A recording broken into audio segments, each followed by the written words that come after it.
ನನಗೆ ಬಹಳ ಅದ್ಭುತ ಅನಿಸಿದ್ದು ಮಹಾಭಾರತದಲ್ಲಿ ಅಂದ್ರೆ 21ನೇ ಶತಮಾನದಲ್ಲೇ ನಮಗೆ ಆಗ್ತಾ ಇಲ್ಲ, ಅದು ಅವತ್ತು ಆಯ್ತಲ್ಲ ಅಂತ ನನಗನ್ಸೋದು. ಸ್ತ್ರೀ ಅಂತಃಶಕ್ತಿ ಪುರುಷರಿಗಿಂತ ಹೆಚ್ಚು ಗಟ್ಟಿಯಾದದ್ದು ಅಂತ ಮಹಾಭಾರತ ತೋರಿಸುತ್ತೆ.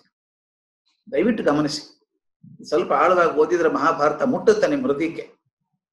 ಸ್ತ್ರೀಯರಷ್ಟು ಗಟ್ಟಿ ಪಾತ್ರ ಪುರುಷರದಿಲ್ಲ.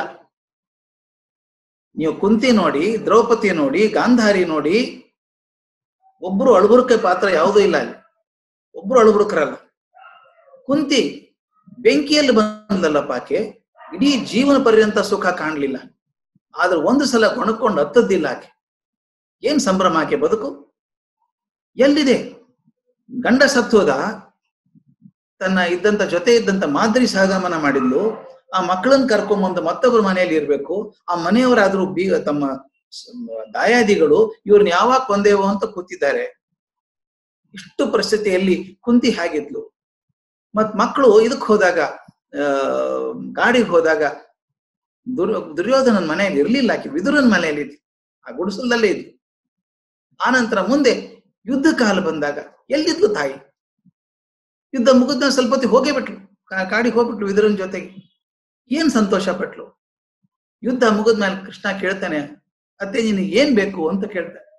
ಆ ಕುಂತಿ ಮಾತು ನೋಡ್ರಿ, ನಾವ್ ಯಾರಾದ್ರೂ ಸಿಕ್ಕಿ ನಿಮ್ಗೆ ಏನ್ ಬೇಕು ಅಂದ್ರೆ ಸೈಡ್ ಕೇಳ್ತೀವಿ, 60-40 30-40 ಅಂತದ್ರಲ್ಲಿ ಆಕೆ ಕುಂತಿ ಕೇಳುವಂಥದ್ದು, ಕೃಷ್ಣ ನನಗೆ ಯಾವಾಗ್ಲೂ ಬಡತನ ಕೊಡು, ಕಷ್ಟ ಕೊಡು ಅಂತ ಕೇಳ್ತಾಳೆ. ಯಾರಾದ್ರೂ ಕೇಳಿದ್ ಉಂಟೇನ್ರಿ ಕುಂತಿ ಅಂತ ಪಾತ್ರ? ನನಗೆ ಯಾವಾಗ್ಲೂ ಬಡತನ ಕೊಡು, ಕಷ್ಟ ಕೊಡು ಅಂತ ಕೇಳ್ತಾಳೆ. ಯಾಕೆ ಅಂತ ಕೇಳಿದ್ರೆ ಹೇಳ್ತಾಳೆ, ಸುಖ ಇದ್ರೆ ನೀನ್ ಮರ್ತು ಬಿಡ್ತೀನಪ್ಪ ನಾನು, ಕಷ್ಟ ಇದ್ದಾಗ ನೀನ್ ನೆನೆಸ್ತೀನಿ, ನಾನು ಮುಖ್ಯ ನೀನ್ ನೆನಕೆ ಬೇಕು ನನಗೆ ಅಂತ. ಇದು ಕುಂತಿ ಈ ಪಾತ್ರ. ಇನ್ನೊಂದು ದ್ರೌಪದಿ, ಬಂದದ್ದೇ ಬೆಂಕಿ ಅಂತ ಆಕೆ ಸೇಡಿನ ಪ್ರತಿಕೃತಿಯಾಗಿ ಎಷ್ಟು ಸಿಟ್ಟು ಆಕೆ ಒಳಗಡೆ ಇದೆ. ಆಕೆ ಬಂದದ್ದೇ ಅರ್ಜುನನ ಮದುವೆ ಆಗೋದಕ್ಕೆ ಬಂದದ್ದು. ಆ ಸುಂದರತೆ, ಆಕೆ ರೂಪ ಲಾವಣ್ಯ ಅಂತ ಅದ್ಭುತ ಲಾವಣ್ಯ. ಆದ್ರೆ ಏನ್ ಗಟ್ಟಿತನ ಸ್ವಾಮಿ ಆಕೆದು. ಗಟ್ಟಿತನ ನೋಡಿ, ಒಂದು ಸಲ ಗೊಣಗಲ್ಲ ಆಕೆ. ಸಭೆಯಲ್ಲಿ ಅಪಮಾನ ಆದ್ರೆ ಭೀಷ್ಮರಿಗೆ ಹೇಳ್ತಾಳೆ, ಕುಮಾರವ್ಯಾಸನ್ ಮಾತು ಕೇಳ್ಬೇಕಿದು, ಇದು ಸಭೆಯಲ್ಲ ಮೂರ್ಖರ ನೆರವಿ ಅಂತಾಳೆ. ಮೂರ್ಖರು ಸೇರಿದ್ದೀರಿ ನೀವೆಲ್ಲರೂ, ಒಬ್ರು ಮಾತಾಡಕ್ ಬರಲ್ಲ. ಧೈರ್ಯ ಅಲ್ವಾ?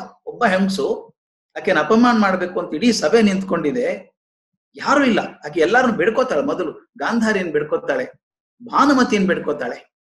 ಅಮ್ಮ ನೀವಿಬ್ರು ಹೆಂಗಸರಿದ್ದೀರಿ, ಒಬ್ಬ ಹೆಂಗ್ ಮರ್ಯಾದೆ ಹೋಗ್ತಾ ಇದ್ದೀರಿ, ಯಾರು ಸಹಾಯ ಮಾಡಲ್ವಾ ಅಂತ ಕೇಳ್ತಾಳೆ. ಯಾರೂ ಸಹಾಯ ಮಾಡದೇ ಇದ್ದಾಗ ಬಿಡು ಬೇಡ ನಿಂತ್ಕೋತಾಳೆ. ಕೊನೆಗೆ ಆಕೆ ಶಾಪ ಕೊಟ್ಟಾಗ ಕಲ್ಲೋಲ್ ಆಗ್ಬಿಡುತ್ತೆ.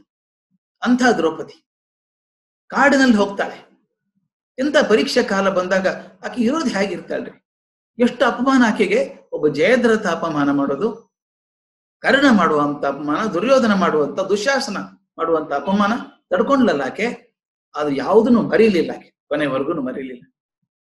ಕೊನೆಗೆ ಒಂದು ಇದಕ್ಕೆ ಹೋದಾಗ ಸ್ವರ್ಗಾರೋಹಣ ಪರ್ವದಲ್ಲಿ ಫಸ್ಟ್ ಆಕೆನೆ ಬೀಳ್ತಾಳೆ.